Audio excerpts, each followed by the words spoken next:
Boa noite a todos. Vamos dar continuidade ao estudo da noite.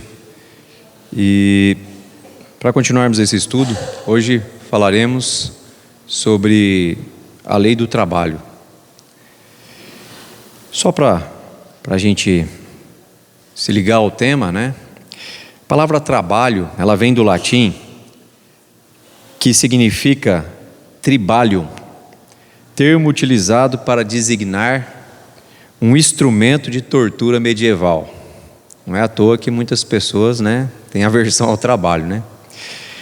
E eu gostaria de começar esse estudo contando uma breve história de um sábio que saiu a caminhar junto com o seu aprendiz, e ele passeando, né, visitando as aldeias, as fazendas, né, os sítios.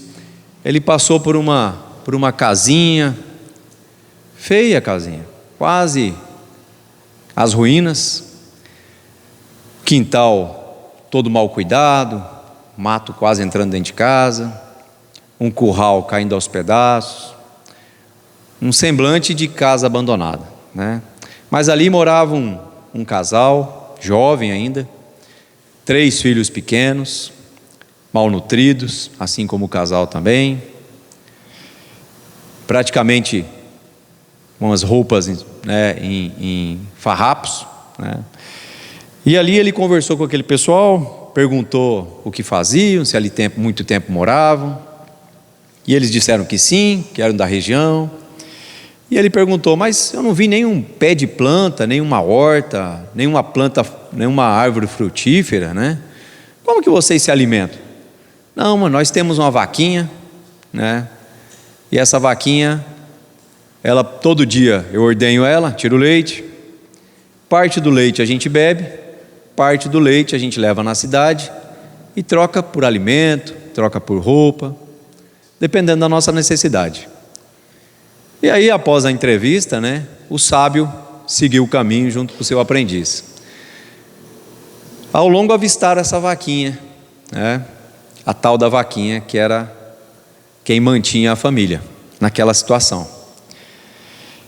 E aí o sábio disse para o aprendiz: vá ali, pega a corda onde está amarrada a vaquinha e puxe ela até o penhasco.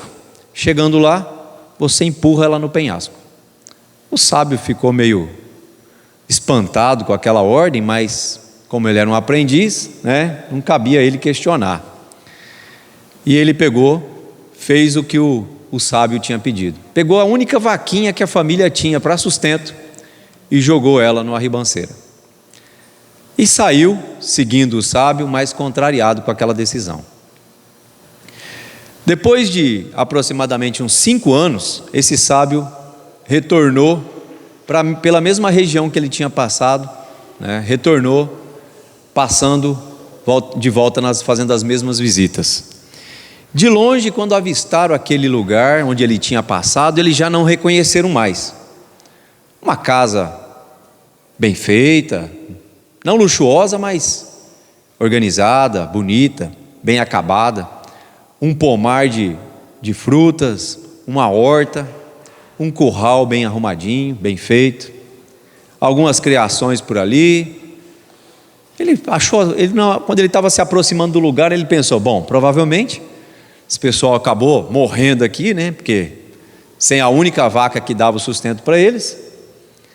E outro pessoal deve ter comprado esse sítio, investido, reformado, construído tudo isso. E quando ele foi aproximando, ele percebeu que era o mesmo casal, agora mais bem vestido, né? Todos com calçado nos pés, os filhos também, mais bem vestidos, mais alinhados.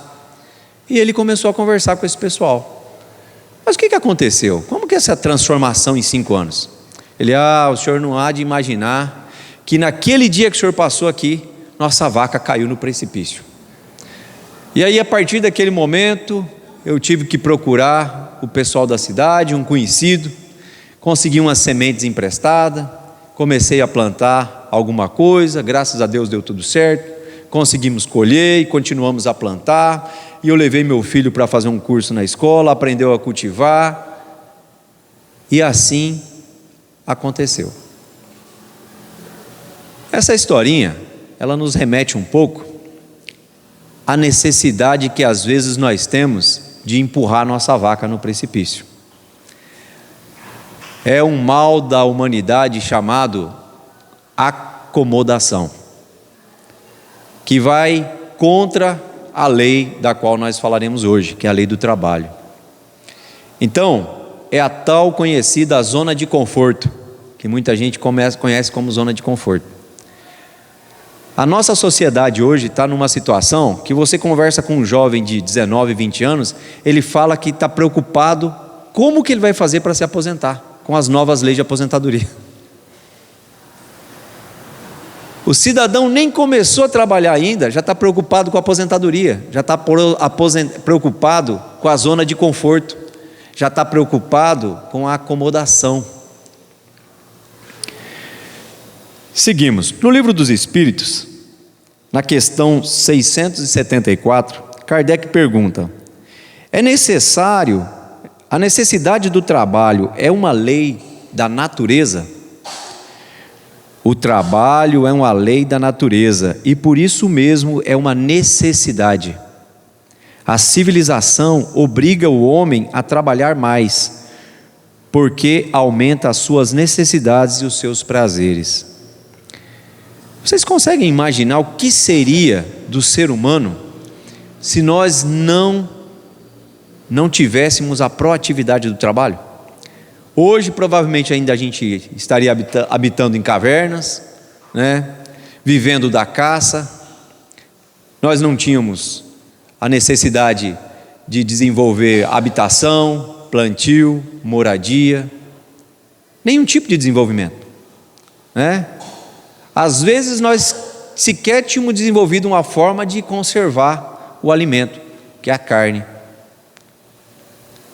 Então, o que gerou esse desenvolvimento para a gente lembrar da nossa época, né? Não precisamos nem ir até tão longe. As histórias que os nossos avós contavam. Um dia eu até conversando com o seu Laerte, eu sempre conto essa história. O seu Laerte me contando como que eles faziam para ir para Pontes Lacerda a cavalo. Não é isso, seu Laerte? 30 dias andando? 75 dias para ir para Pontes Lacerda andando a cavalo. O que fez com que hoje a gente consiga fazer isso com 10 horas de carro? O trabalho. Antigamente, a pessoa morria de febre. Qualquer doença era o suficiente para que a pessoa desfalecesse. Não tinha medicamento, não tinha vacina. O que originou o desenvolvimento disso? Trabalho. Então, nós temos às vezes uma visão do trabalho como uma punição, por causa da história de Adão e Eva, né? Que como a Eva e Adão comeram a maçã, Deus falou assim: agora vocês vão viver do suor do seu trabalho. Muitas pessoas gravam essa fala, esse trecho da Bíblia na profundeza do seu coração. Então é aquele tipo de pessoa que você conversa com ela no domingo, você pergunta: mas por que você já está com essa cara? Amanhã já é segunda-feira.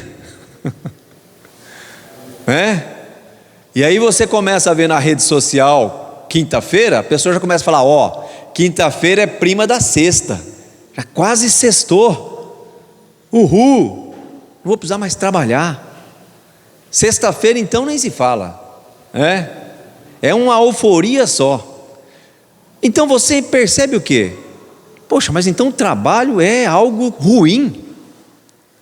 Trouxe tudo isso que nós conhecemos de desenvolvimento, de tecnologia, de conforto, de segurança, de saúde, de bem-estar, e é algo ruim?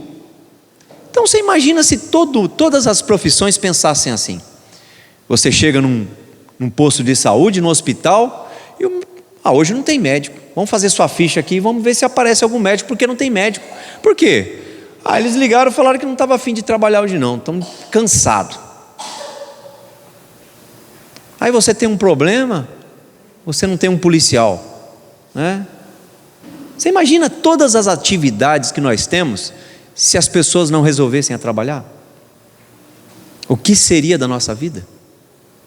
Enquanto a gente está aqui, né, fazendo o Evangelho, tem pessoas nesse exato momento trabalhando para desenvolver alguma forma de conforto, de uma cura para uma doença, de um tratamento, de um meio de transporte mais econômico, menos poluente, mais barato, uma forma de alimentação.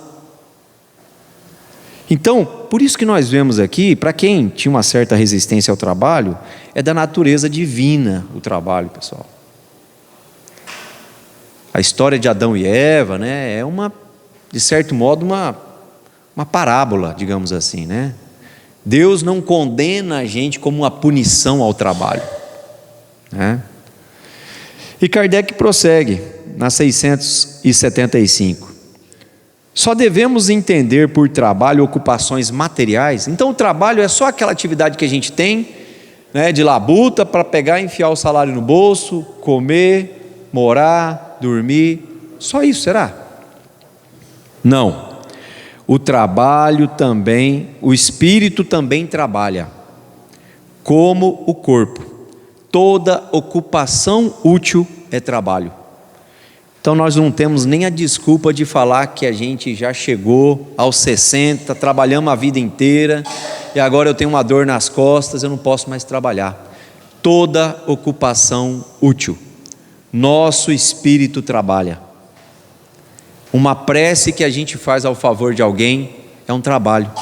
Uma atividade numa casa espírita, uma evangelização infantil. Você fazer uma assistência na região que você mora, às vezes dentro da sua própria família. Mas a pessoa, algumas, né, não vamos generalizar, mas algumas pessoas que a gente conhece, elas se aposentam com um rancor tão grande do trabalho, que eu conheço uma pessoa que ela se aposentou, ela tinha 3 empregos, ela tinha 3 empregos de doméstica, e ela falava assim: quando eu me aposentar, quando eu fizer 50, ela falava assim, quando eu fizer 50 anos, eu não vou mais trabalhar. E ela levou isso tão a sério, que quando ela fez 50 anos, até o fogão da casa dela ela vendeu. Ela não cozinhava, ela vendeu a máquina de lavar, porque ela também não lavava roupa. Então o que ela fazia? Ela comia fora, todo dia ela ia num restaurante comer, ou às vezes ela pedia marmita. A roupa dela tinha uma mulher que ia na casa, limpava a casa, lavava a roupa. E o que ela fazia do tempo livre? Com 50 anos, ela ficava buscando atenção. Então ela ia na casa de um filho, ia na casa de um irmão, ia na casa de um parente. Mas o que acontecia quando ela chegava nessas casas?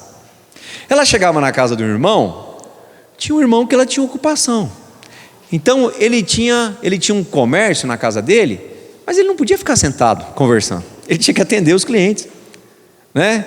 Então ela saía de lá brava: ninguém me dá atenção, eu venho aqui, ninguém conversa comigo. Ela ia para a casa de um filho, chegava lá, o filho tinha que trabalhar também, então deixava ela sozinha em casa, saía, voltava à noite, tinha que fazer as atividades dele, fazer a refeição, porque no outro dia cedo ela tinha que trabalhar. Ah, mas eu venho para a sua casa, você não me dá atenção? Então, com 3 anos que essa pessoa estava aposentada, ela desenvolveu depressão. Nós somos criaturas que não fomos criadas para o descanso. Não o descanso, né, necessário para o refazimento, o descanso permanente. Nossos músculos e nossos braços, se não fossem utilizados, nós atrofiaríamos, nós perderíamos o movimento. Alguém aqui já teve uma quebradura, teve que ficar engessado? Você fica engessado com o braço preso durante 30 dias. Depois, quando você tira a tipóia, você tem que fazer um exercício para o seu braço voltar a movimentar. Seus nervos, seus músculos, tudo fica atrofiado. Você imagina se nós não tivéssemos a atividade do trabalho. E acreditem ou não, o nosso cérebro também é um músculo, e nosso espírito também. A partir do momento que a gente para com a ocupação, a gente entra num processo de obsessão. Muitos de nós sofrem esse processo de obsessão devido à ociosidade. Já viram um ditado que fala: cabeça vazia, né? O diabo faz tricô É uma piadinha, mas quer dizer o quê? Se você não tem nada para pensar, você só vai pensar coisa que não presta. Então, quando a gente fala de ocupação, às vezes a pessoa pensa: mas eu tenho um problema de saúde, eu já me aposentei, eu já trabalhei bastante, eu não posso fazer mais nada. Só que isso é quase que uma condenação. A enfermidade, se não for física, mental, espiritual, né? Então, nós devemos seguir como exemplo algumas pessoas que a gente conhece, ou pessoalmente, ou através de vídeos, de histórias, que mesmo aparentemente inutilizadas fisicamente, trabalhavam. Para quem, não sei se todos conhecem, mas tem a história de um homem, um palestrante espírita que chamava Jerônimo. Ele era espírita, frequentava o centro, vinha, aquelas reuniões assim esporadicamente, não era um trabalhador assíduo, mas frequentava o centro espírita, ia lá, tomava um passe, né? E as reuniões mediúnicas na época eram abertas, então era como vocês estivessem aí sentados assistindo, e a reunião mediúnica era aqui em cima. Eles recebiam a mensagem, e liam as mensagens que eles recebiam aqui na frente do palco para todo mundo. E um dia Jerônimo está lá, como espectador, num trabalho mediúnico. O médium recebe a mensagem, e aí o médium recebe aquela mensagem, chama o dirigente da reunião e fala assim: eu recebi uma mensagem aqui, mas eu não vou ler não, viu? Falei: mas como não? Toda mensagem que a gente recebe do plano espiritual é para ser lida, tem que ser lida, é para alguém, seja encarnado ou desencarnado, é para alguém. E ele ficou relutando, mas vou dar uma pausa na história porque eu esqueci do começo. Jerônimo era um cara muito saudável, bonitão, alto, e naquela época, foi logo quando lançou o filme do Tarzan, preto e branco. Então ele assistia aquele filme e ele se olhava no espelho e se achava o Tarzan. Então ele se olhava no espelho e se intitulava o Tarzan, falava: Tarzan, hoje você está bonito, Então os amigos mais íntimos ali sabiam que ele tinha essa brincadeira de se auto-intitular Tarzan. Retomando de novo, ele está lá sentado na plateia, e esse médium que recebe a mensagem fala: não vou ler, e o dirigente falou: lê. Aí ele fica em pé na frente da multidão, fala: pessoal, eu vou ler uma mensagem aqui, mas olha, não estou brincando não, viu? A mensagem é séria, recebi, e eu vou ler porque o dirigente falou que tem que ler, então eu vou ler, mas por mim eu não lia não. E ele pegou a mensagem, abriu e falou assim: Tarzan.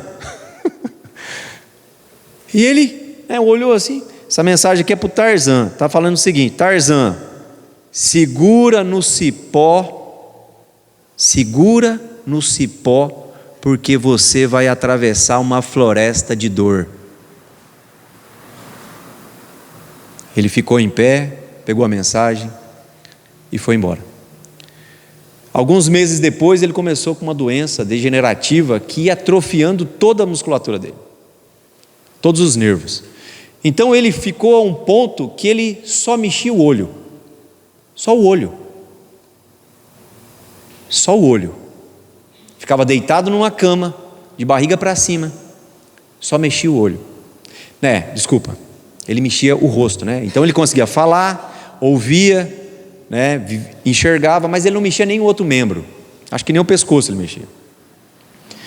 E ele dava palestra espírita na cama.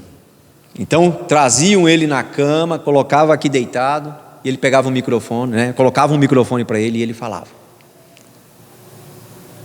Utilidade, trabalho, Então, qualquer situação que nós nos encontremos, que seja compatível com a do Jerônimo, significa que dá para a gente trabalhar ainda, E além de tudo, ele tinha bom humor. Um dia um repórter foi entrevistar ele e falou: Jerônimo, o que é felicidade para você? Ele falou: felicidade para mim é deitar de lado.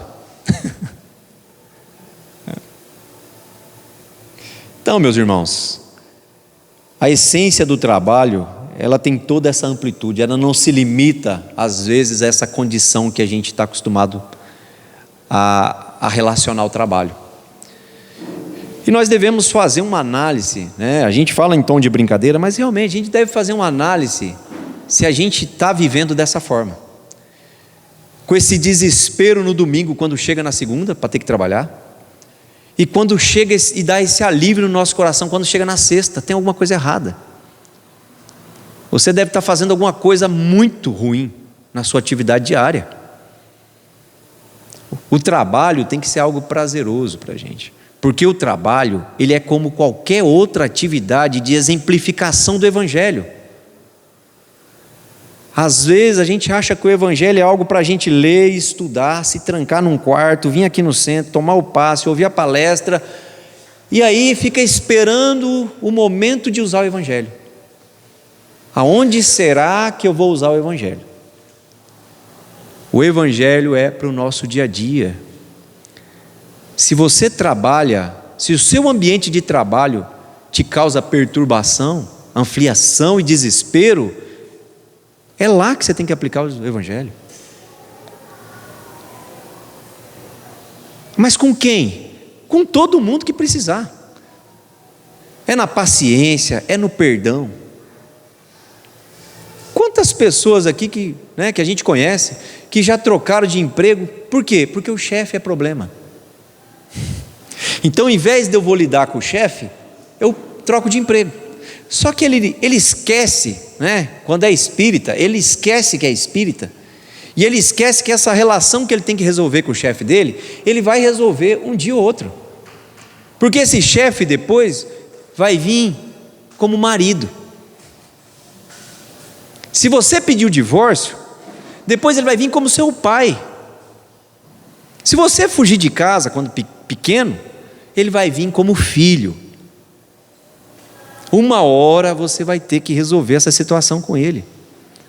Então, nós temos que olhar para as criaturas que andam com a gente aqui na terra, com o Evangelho do lado. Você abre o Evangelho e olha para a criatura. Você fala, deixa eu ver onde que encaixa isso aqui. Perdão, paciência. É assim o uso do Evangelho. Eu acredito que a maioria de nós aqui não vamos ser convidados para uma missão extra-estelar, que a gente tenha que usar o Evangelho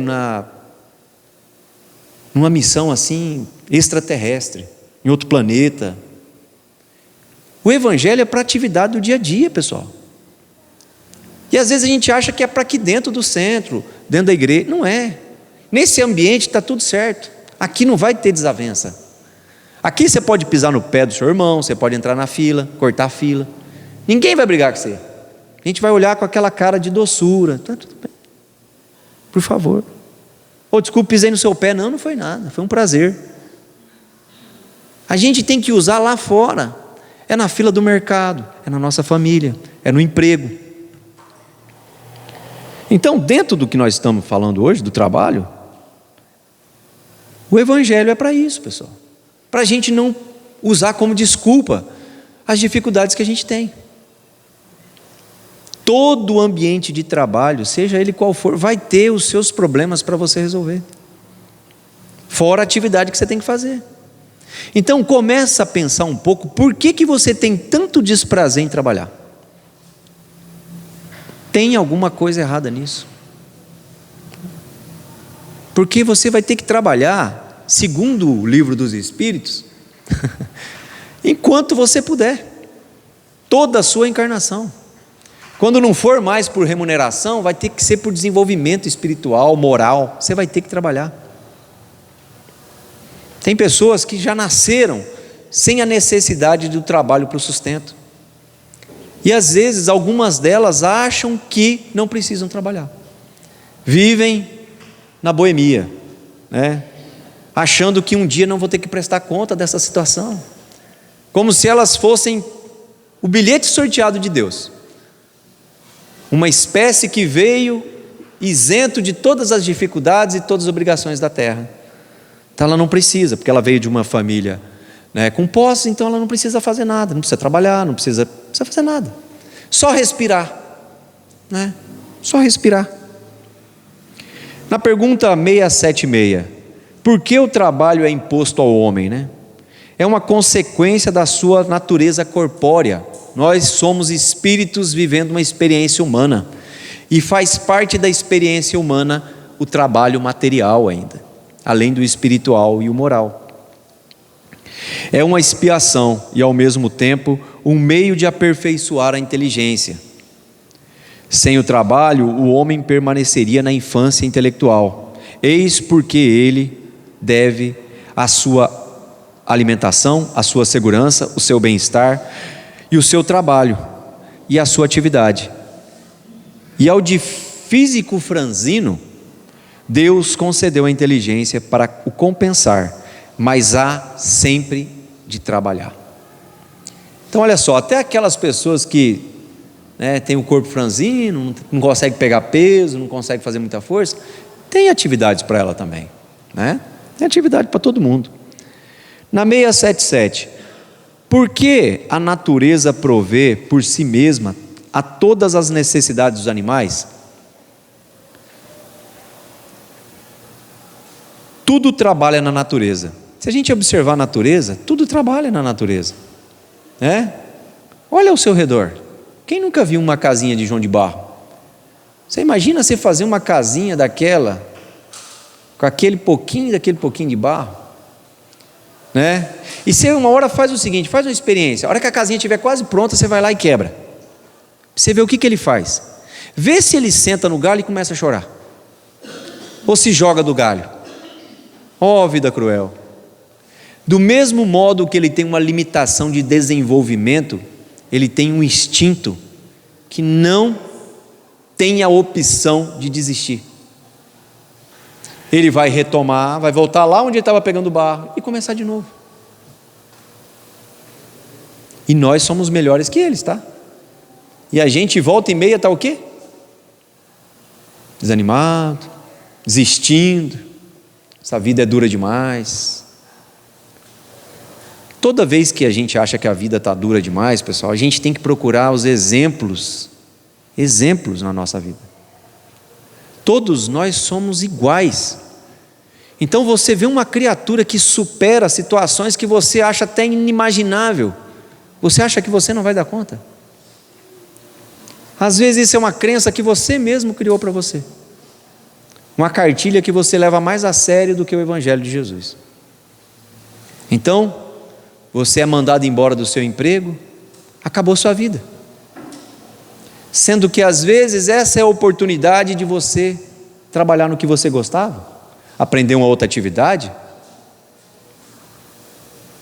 Eu dei aula no curso de engenharia, eu tinha um aluno de 72 anos, fazendo engenharia civil. Aí você fica pensando, né? Você fala, caramba, e aí tinha hora que tem dia que você está meio desanimado, né? Normal, né? Não é que você não pode sentir desânimo, você não pode ficar desanimado, né? Aí tem dia que você está meio desanimado, eu lembrava, falava, cara, mas eu estou desanimado, com 30, seu Francisco tem 75, 72 e está fazendo curso de engenharia. Quantas pessoas são assim? Meu pai tem 82 anos, quando ele tinha 77, ele começou a estudar, fazer o primeiro grau. E a mulher que era casada com ele na época, que não era minha mãe, falou, mas o que você quer estudar? O que você vai fazer com isso? Meu pai, não, eu quero estudar, eu sempre quis estudar, não dava para estudar, agora eu quero estudar. Com 77 anos ele estudava, ia todo dia à noite para a escola, o livrinho, caderno, tinha dia que chegava na casa dele, estava com todos os livros em cima da mesa estudando, tinha prova. E agora ele tem 82, e ele só tem uma casa que ele mora numa casa e aluga a casa do fundo. E aí, agora esses dias, né, a gente conversando, ele colocou uma placa de venda na casa dele, que ele quer construir para vender, porque ele acha que a renda dele é muito pouca. Então você fala o que para uma pessoa dessa? Não, pai, você tem que ficar quieto. As minhas tias tudo falam isso, fica quieto. Eles querem chegar na casa do meu pai e ver ele numa cadeira de balanço, né, assistindo televisão. E meu pai querendo vender a casa que ele morar numa kitnet. Olha a ideia dele, quer vender a casa que ele mora, alugar uma casa menor, para ele pegar esse dinheiro e construir casa para vender, porque ele quer aumentar a renda dele. Mas meu pai não tem nenhum tipo de demência. Ele mora numa cidadezinha a 140 quilômetros de Campo Grande, e o médico dele é em Campo Grande, reumatologista. Ele liga para o médico, marca a consulta a cada 3 meses, pega o carro, vai dirigindo lá, vai no médico, passa na farmácia, compra o remédio, passa na casa da minha tia e volta para a casa dele. Né? Para 82 anos, tá bem, não tá? Qual a explicação disso? E meu pai sempre foi dos abusos. Ele não era aquela pessoa que tinha uma alimentação correta, se cuidava para trabalhar, ele sempre foi exagerado. Mas eu acredito que é o quê? É a constância da atividade, é não parar. Ele não se permite ficar com a cabeça desocupada, pensando bobagem. Qualquer um de nós aqui, qualquer um de nós, coloca a pessoa sentada o dia inteiro na frente da televisão. Primeiro que a televisão passa o quê, né? Só coisa ruim. Aí você fica ruminando aquilo ali. E aí você não tem com nada com que se preocupar. Nada para se preocupar. Nada, né? Você não tem por que acordar cedo amanhã. A resposta é essa. Por que você vai acordar cedo amanhã? Você não tem nada para fazer. Se você dormir até meio-dia ou acordar cedo. Então quando a pessoa, ela não deixa perder isso aqui, ó. O instinto natural do trabalho, que é o quê? Ter um propósito. Tenha um propósito na vida. Tenha um motivo para acordar cedo de manhã. Que a gente consegue levar uma vida melhor. E a gente consegue envelhecer melhor. E a gente consegue se aposentar com qualidade. Porque às vezes a gente faz isso. A gente trabalha a vida inteira, quando se aposenta, vem o primo Alzheimer e outros. E aí o que você faz com a sua aposentadoria? Você trabalhou a vida inteira para se aposentar e depois pegar tudo que você juntou e comprar remédio? Então você conseguindo, com a atividade do trabalho, não só físico, né? Mas com o trabalho moral, com o trabalho espiritual, você consegue envelhecer bem. E aí sim você consegue ter uma aposentadoria, né? Que você consegue colher os frutos do seu trabalho, conviver em família, né? Conseguir ter atividades que te dão prazer, que às vezes você não teve a oportunidade de fazer antes, né? Se dedicar a aprender um instrumento, aprender uma língua, aprender a viajar, aprender a conhecer sobre outras culturas, sobre pintura, sobre qualquer coisa. Mas cabe a nós, né? Cabe a nós, hoje ainda, não deixar para amanhã, fazer essa revisão da nossa vida. Como eu estou lidando com o trabalho na minha vida? Porque às vezes você vai ter que sair da zona de conforto. Eu conheço pessoas que trabalham há 10 anos num lugar e não gosta. E é esse tipo de pessoa que na domingo começa a reclamar, na sexta começa a comemorar. Trabalha contrariado. Aí você fala, cara, mas por que você não pede as contas e sai? Mas eu trabalho há 10 anos, vou pedir as contas, perder meus direitos. Eu falei, mas você está perdendo sua vida. Eu vou perder meus direitos? Cara, que direito que você quer? Direito de ser infeliz? Fazendo uma coisa que você não gosta? A gente confunde duas palavras na nossa vida. A gente confunde sucesso com realização. Se você pergunta para vários profissionais se eles se sentem realizados, você chega para profissionais que estão assim, que você olha e você fala, não, esse cara é o cara, dentro daquela profissão. Ele alcançou o estágio máximo. Mas você pergunta, você é realizado? O cara fala, não. Por quê? Porque eu queria ter uma banda de rock. Mas por que você fez isso? Por que você é médico? Por que você é advogado? Por que você é engenheiro? Porque meu pai na época, né?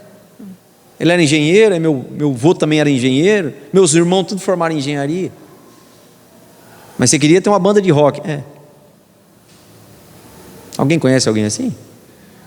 A realização dele não era aquela.